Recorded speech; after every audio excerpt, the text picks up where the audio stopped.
नमस्कार। हम लोग बात करेंगे फंडामेंटल राइट्स की। फंडामेंटल राइट्स जो है वो 14 से 32 के बीच में फंडामेंटल राइट है, लेकिन जो फंडामेंटल राइट का पार्ट है वो थर्ड है और वो स्टार्ट होता है आर्टिकल 12 से और आर्टिकल 35 तक।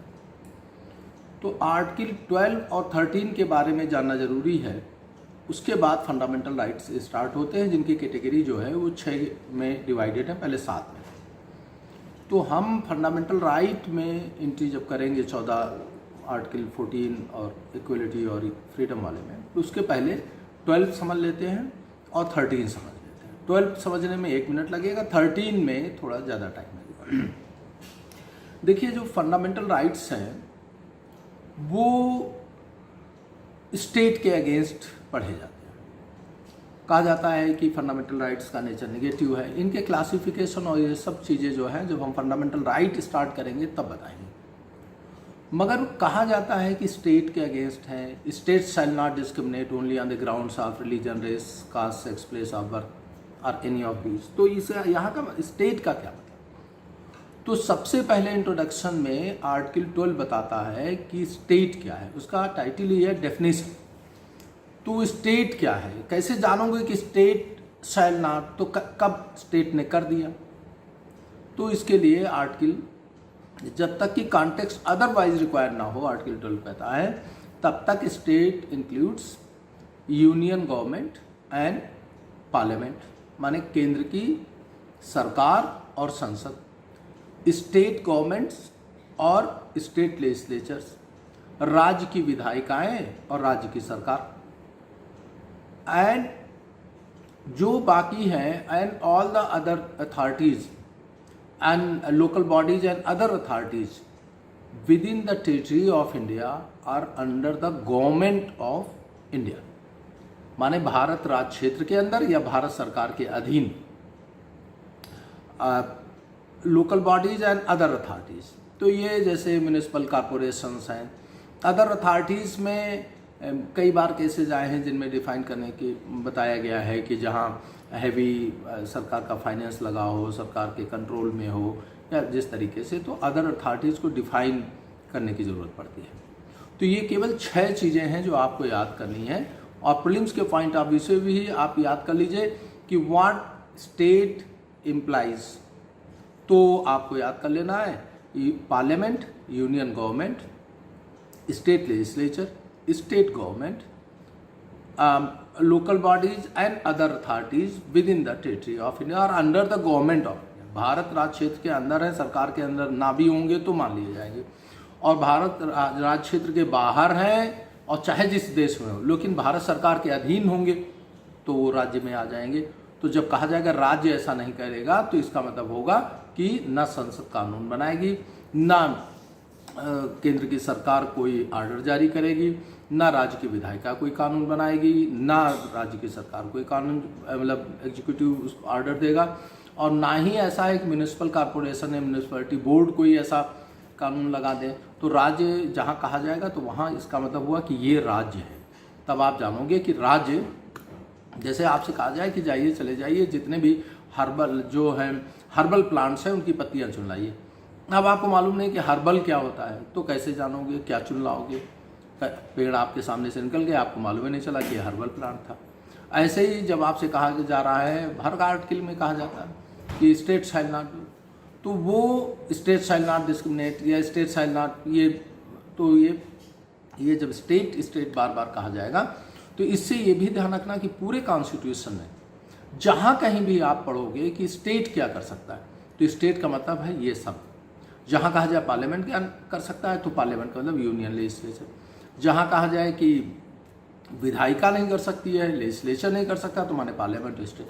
तो इससे आपको ये ध्यान रखना है कि कॉन्स्टिट्यूशन पढ़ते वक्त ध्यान रखें, जहाँ स्टेट लिखा होगा तो वहाँ एग्जीक्यूटिव भी आएगा, लेजिस्लेचर भी आएगा, और कोई भी अदर अथॉरिटी है। ये आर्टिकल 12 है। इसके बाद जो फंडामेंटल राइट है उनके लिए आप पढ़ते हो कि सुप्रीम कोर्ट को, हाई कोर्ट को, जुडिशरी को, स्पेशली लिखा तो सुप्रीम कोर्ट के लिए रहता है कि ये आपके फंडामेंटल राइट्स का गारंटर और प्रोटेक्टर है। ये आपके मौलिक अधिकार का संरक्षक और अभिभावक है। तो ये जो गारंटर है, तो ये गारंटर टर्म कहाँ से आया? आर्टिकल 32 के तहत आया कि माने all the citizens have in the case of the violation of the fundamental right you have the right to move to supreme court and to right to move the supreme court is guaranteed. ये guaranteed है, तो जब guaranteed है supreme court जाना तो इसका मतलब वो गारंटर। तो सुप्रीम कोर्ट गारंटर है, ये उसको पावर मिलता कैसे?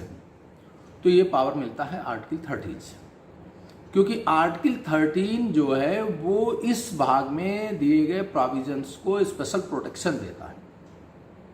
तो इसमें जो आर्टिकल 13 है उसमें 4 क्लाजेज हैं, 1, 2, 3, 4।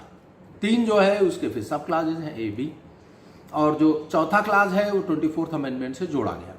तो पहले जो 2 इंपॉर्टेंट क्लाज हैं 1 और 2 हम उनको समझ लेते हैं, तो बाकी बातें तो जो मौलिक अधिकार बनाए जा रहे थे, मौलिक अधिकार का जो इतिहास है काफ़ी पुराना है।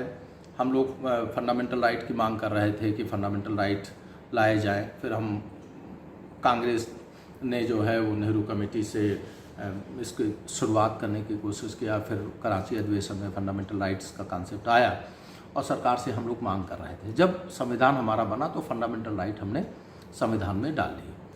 अब इनको स्पेशल प्रोटेक्शन देना था, तो इसके लिए आर्टिकल 13 लगा दिया गया। तो आर्टिकल 13 जो है न केवल कार्यपालिका से बल्कि विधायिका से भी मौलिक अधिकारों की सुरक्षा करता है।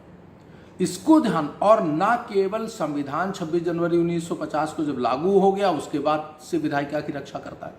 इसके पहले के जो कानून बने हैं किसी कॉम्पिटेंट अथॉरिटी के द्वारा, लेजिस्लेचर के द्वारा, किसी के द्वारा जो बनाए गए हुए कानून हैं उनसे भी मौलिक अधिकार की रक्षा करता है। तो इन बातों को ध्यान में रख करके कि अब से रक्षा तो कर ही रहा है, जब से संविधान लागू हुआ, पहले के बने हुए कानूनों से भी रक्षा करता है। इसके लिए आर्टिकल 13 में क्लास 1 और क्लास 2 है। तो पहला क्लास कहता है कि all laws in force immediately before the commencement of the constitution shall be void to the extension of inconsistency with this part of the constitution। माने सारे कानून, लॉज इन फोर्स, प्रवर्तन में जितने भी विधियां हैं वे लॉ इन फोर्स क्या होता है? ये इसी आर्टिकल का क्लास 3 का सब क्लास B जो है वो बताता है लॉ इन फोर्स का मतलब क्या होता है। उसका मतलब ये होता है कि जो भी कानून किसी कॉम्पिटेंट अथॉरिटी के द्वारा बनाया गया था संविधान के पहले और उसे रिपील नहीं किया गया, भले वो किसी भाग में लगा हो ना लगा हो, लेकिन एग्जिस्टेंस में है, वो कॉम्पिटेंट अथॉरिटी के द्वारा बनाया गया है और समाप्त नहीं किया गया है, तो उसे लॉ इन फोर्स बोलेंगे। तो all laws in force immediately before the commencement of the constitution to the extension of inconsistency with this part of the constitution shall be void। तो ये इसमें कहा गया है कि सारे कानून जो संविधान लागू होने के ठीक पहले तक, संविधान लागू होने की तिथि क्या है? 26 जनवरी 1950, कमेंसमेंट ऑफ द कॉन्स्टिट्यूशन आपके कॉन्स्टिट्यूशन में ही पीछे आर्टिकल में दिया गया। तो वे सारी विधियां जो हैं उस सीमा तक शून्य होंगी जिस सीमा तक इस भाग में दिए गए प्राविधानों का उल्लंघन करती है।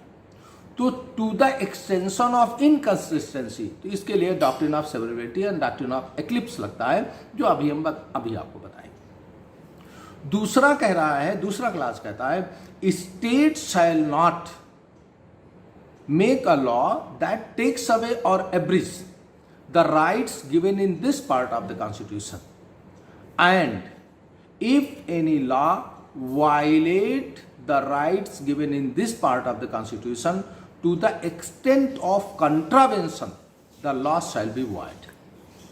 दूसरा कह रहा है कि state shall not make any law।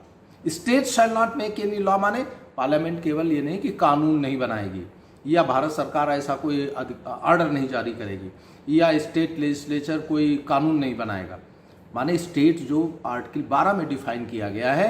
अब देखिए आ गया तुरंत यहाँ पर 23-13 में कि तो स्टेट आप जान रहे हो कि स्टेट क्या है, 12 ने बता दिया। तो state shall not make any law, तो एनी लॉ का मतलब क्या है? कानून नहीं। लॉ का मतलब जो है by rule, order, ordinance, regulation, ये नोटिफिकेशन, जितनी भी चीज़ें हैं ये इसमें आप जाएंगे आर्टिकल 13 के क्लास 3 के सब क्लास A में वो 8 बातें लिखी हैं। The force of law, private persons का नहीं, लेकिन जिसका फोर्स ऑफ लॉ होगा ऐसे कोई भी विधि माने ऑर्डर होगा तब भी, रेगुलेशन होगा तब भी, नोटिफिकेशन होगा तब भी, बाय रूल होगा तब भी, यदि कोई ऐसा राज्य के द्वारा बनाया जाता है जो इस भाग में दिए गए अधिकारों का उल्लंघन करता है, तो जिस सीमा तक उल्लंघन करता है उस सीमा तक शून्य होगा। तो कहने का अर्थ यह है कि 13 जो है वो फंडामेंटल राइट को अलग से इस बात का अधिकार देता है कि वो मौलिक अधिकारों की सुरक्षा कर सके। अब ये कर दिया तो कौन देखेगा? जुडिशरी देखेगा। माने पहले के कानून बने हैं उल्लंघन में हैं तो कौन देखेगा? अब से राज्य कोई कानून बना देगा तो कौन देखेगा? जुडिशरी देखेगा। तो यही आर्टिकल है जो सीधे सीधे हमारे यहाँ जुडिशरी को, सुप्रीम कोर्ट, हाई कोर्ट को जुडिशियल रिव्यू का राइट देता है कि जब कानून बनाया जाएगा तो मौलिक अधिकार के उल्लंघन में कोई चीज़ यदि बनती है तो उस कानून को उस सीमा तक शून्य कर दिया जाएगा जिस सीमा तक उल्लंघन है। तो ये अनुच्छेद 13 का क्लास 1 क्लास 2 हो गया। अब इसमें 2 चीज़ें लागू होती हैं, एक डॉक्ट्रिन ऑफ सेवरेबिलिटी है और एक डॉक्ट्रिन ऑफ एक्लिप्स है। डॉक्ट्रिन ऑफ सेवरेबिलिटी, सेवर माने होता काट देना, अलग कर देना, ये इसको देहाती भाषा में कह सकते हो डॉक्ट्रिन ऑफ सेपरेबिलिटी, सेपरेट कर लेना। तो डॉक्ट्रिन ऑफ सेपरेबिलिटी के तहत क्या करते हैं कि जितना हिस्सा इसके उल्लंघन में होगा उतने हिस्से को अलग कर लेंगे और फिर उसको अलग करने के बाद उसको जो है वो वाइड कर लेंगे। अब ध्यान रखना है कि उसको वाइड करते हैं। वाइड करने का मतलब होता है कि उसको अस्तित्व को खत्म नहीं करते। तो जो अलग किया गया वो डॉक्ट्रिन ऑफ सेवरेबिलिटी है और जो उसको एक्लिप्स कर दिया गया, उसको साइडो कर दिया गया, वो डॉक्ट्रिन ऑफ एक्लिप्स है। तो डॉक्ट्रिन ऑफ सेवरेबिलिटी माने to separate that much portion which is inconsistent with this part of the Constitution, माने पार्ट 3 ऑफ द Constitution. तो this separation is called doctrine of severability and then the make that portion in operational, void कर देना। चूंकि वो बना हुआ अस्तित्व में है, तो वो अस्तित्व में है तो इसलिए उसको हम वाइड करते हैं, उसको हम खत्म नहीं करते। कॉन्स्टिट्यूशन में ज़्यादातर लोग इस बात को लापरवाही से बता देते हैं, इस बात के लिए आप सतर्क रहना कि क्लास 2 में जो लिखा है to the extent of contravention भी वाइड टर्म इसमें भी लिखा गया है, लेकिन ये ध्यान रखना कि यहाँ डॉक्ट्रिन ऑफ एक्लिप्स नहीं लागू होता है, डॉक्ट्रिन ऑफ सेवरेबिलिटी लागू होगा। क्योंकि जो राज्य ने कानून बनाया और वो कानून आप न्यायालय में ले गए कि भाग के उल्लंघन में बना है, तो उसका जो हिस्सा न्यायालय ने कहा कि ये अल्ट्रा वायरस है, गैर विधिक है, तो न्यायालय ने उसको गैर विधिक कर दिया, माने उसको कानून के अस्तित्व को ही खत्म कर दिया। तो जो अस्तित्व में ही नहीं आया, जैसे मान लीजिए कोई अमेंडमेंट हुआ, अब अमेंडमेंट रिव्यू में चला गया, अब रिव्यू में चला गया और वहाँ न्यायालय कहता है कि अमेंडमेंट अल्ट्रा वायरस है, तो वो कॉन्स्टिट्यूशनलिटी उसकी खत्म हो गई, उसका लॉ का एग्जिस्टेंस ही खत्म हो गया। अब उसको सुरक्षित थोड़ा रख सकते हो तुम, वो कभी न्यायालय अपने वर्जन को बदल ले और बदलने के बाद फिर होगा तो आपको दोबारा कानून बनाना पड़ेगा, संसद दोबारा कानून बनाएगी। केशवानंद भारती के बेसिक फीचर के कॉन्सेप्ट के आने के बाद जितने भी कानूनों को, जितने भी अमेंडमेंट्स को, जैसे आर्टिकल 368 का क्लास 4 क्लास 5 है, या नेशनल जुडिशियल कमीशन का जो एक्ट पास कराया था एनडीए गवर्नमेंट ने, उसको बाद में सुप्रीम कोर्ट ने जो है अल्ट्रा वायरस कर दिया। मिनर्वा बिल्स के केस में जो अमेंडमेंट थे वायरस किए, तो ये जो वायरस किए गए हैं उनको आप दोबारा, अल्ट्रा वायरस हुए हैं उनको दोबारा आपको अस्तित्व में लाना पड़ेगा, वो अपने आप रिवाइव नहीं कर जाएंगे। तो अपने आप रिवाइव नहीं कर जाएंगे तो फिर उनको वाइड एक्लिप्स नहीं कर सकते हो। तो इस बात का ध्यान रखना कि जो, अच्छा दूसरा लैंग्वेज का आप ध्यान रखिए कि क्लास 1 में जो इस्तेमाल हो रही लैंग्वेज इनकंसिस्टेंसी हो रही, असंगत है, माने जो कानून पहले से बने हुए थे और मौलिक अधिकार के उल्लंघन में, उनको असंगत कहा जा रहा है। लेकिन राज्य अब जो कानून बना देगा, जब से संविधान लागू हो गया, तो उसको उल्लंघन कहा जा रहा, कंट्रावेंशन कहा जा रहा। क्यों?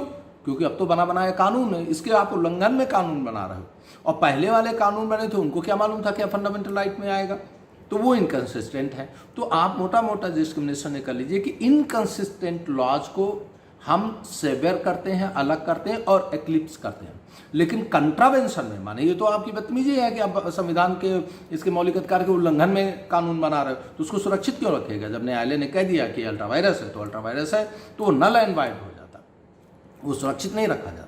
तो इन 2 बातों का ध्यान रखें। जैसे हम एग्जाम्पल के तौर पर बताएं कि पहले से, अच्छा इसमें जो डोमेन है वो फंडामेंटल राइट का बढ़ता जाता है, तो आर्टिकल 13 जो है ये सुप्रीम कोर्ट को इस बात का अधिकार दे देता है कि 32 के तहत जो आप जाते हो तो उसके पहले 13 ने कह रखा है कि आप जो भी कानून के उल्लंघन में बनाओगे, मौलिक अधिकार के उल्लंघन में बनाओगे, उसको हम कंट्रावेंशन मानेंगे और उसके यदि पूरा कानून कंट्रावेंशन में तो पूरे कानून। अच्छा, इसमें टेक्निकलिटी याद रखिए डॉक्ट्रिन ऑफ सिविलिटी लागू करते वक्त ये ध्यान रखिए कि if one part which is in the violation of fundamental right, वो जो है वो अनकॉन्स्टिट्यूशनल है, इनवैलिड है, और it is intertwined with rest of the institute in such a fashion that the separation of invalid part from the rest of the institute is not possible, then the doctrine of severability cannot be applied. माने कोई कानून बनाया गया जिसका वो हिस्सा, जितना हिस्सा इसके उल्लंघन में है, उसको पूरी विधि से अलग नहीं किया जा सकता, क्योंकि अलग कर देने से विधि के अस्तित्व पर खतरा पैदा हो जाएगा, तो पूरी विधि को ही फिर शून्य कर देना पड़ेगा, माने उसको अल्ट्रावायरस कर देना पड़ेगा। So it is not always that you can apply the doctrine of severability with all the statutes which are enacted by the competent authority. If the portion which is in the violation of the fundamental right can be easily separated from the rest of the statute, then the doctrine of severability is applied. If the whole law is woven in such a fashion that one portion of the law cannot be separated from the rest of the law, then the whole law, it is mandatory that whole law should be declared ultra vires. तो ये बात हमने आपको बताई।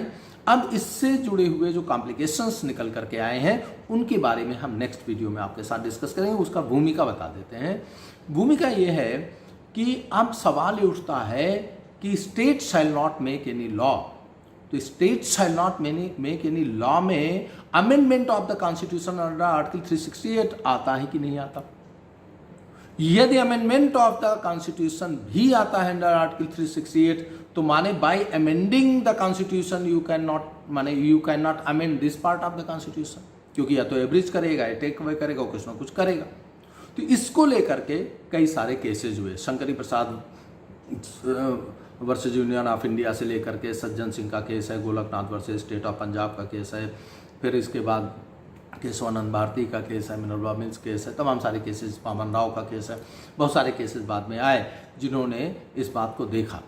तो हम अब case के बारे में डिस्कशन अगले वीडियो में करेंगे, और यहाँ केवल आपको इतना बता देते हैं कि जो जितने भी केसेस हैं आपको 1 सेकेंड में, केवल 15 सेकेंड लगेगा, उससे भी कम में आपको याद हो जाएगा कि आप ध्यान रखो गोलकनाथ केस के पहले और बाद कोई ऐसा केस नहीं हुआ है जिसमें कहा गया कि मौलिक अधिकारों में अमेंडमेंट नहीं हो सकता। तो केवल आप गोलकनाथ को पकड़ के बैठ जाइए, द ओनली केस जिसमें कहा गया कि parliament is not authorize to amend the fundamental rights under article 368, ये Golaknath case versus state of Punjab का जो केस है, इसके अलावा किसी केस में ऐसा नहीं कहा गया कि फंडामेंटल राइट में अमेंडमेंट नहीं हो सकता। तो इनकी हिस्ट्री को लेकर के हम नेक्स्ट उसमें बात करेंगे। Thank you.